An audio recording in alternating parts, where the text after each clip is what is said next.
হাওড়ায় সেখানে রীতিমতো মনোনয়ন কেন্দ্র করে ধস্তাধস্তি পরিস্থিতি। সিপিএম এবং তৃণমূলের মধ্যে ধস্তাধস্তি পরিস্থিতি, উত্তেজনা।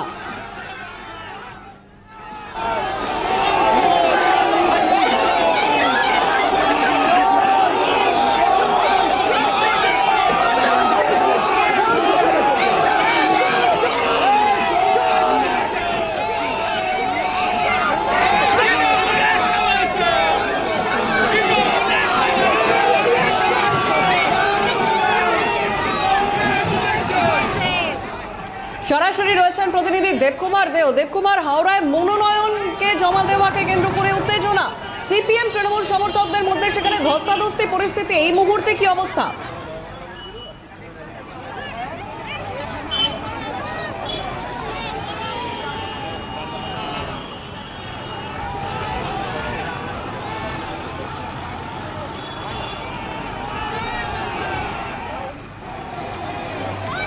দেবকুমার, শোনা যাচ্ছে?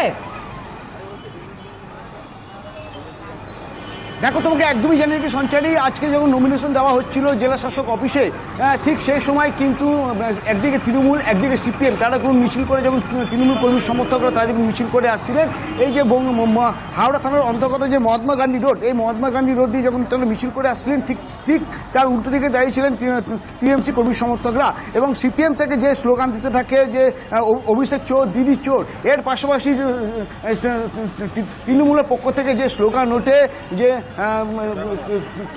সিপিএম হাটাও জয় বাংলা, এই স্লোগান দেওয়াকে কেন্দ্র করে কিন্তু দুই দলের এই স্লোগানকে দেওয়াকে কেন্দ্র করে কিন্তু উত্তেজনা ছড়ায় নমিনেশন কেন্দ্রের বাইরে, অর্থাৎ হাওড়া যে মহাত্মা গান্ধী রোড, হাওড়া যে কর্পোরেশন, সেই কর্পোরেশনের গেটের সামনে এবং জেলা অফিসের যে ডিএম বাংলো, সেই ডিএম বাংলোর সামনে। ইতিমধ্যে হাওড়া সিটি পুলিশের তরফ থেকে কিন্তু এখানে বিশাল পুলিশ বাহিনী মোতায়েন করা হয়েছে, নামানো হয়েছে।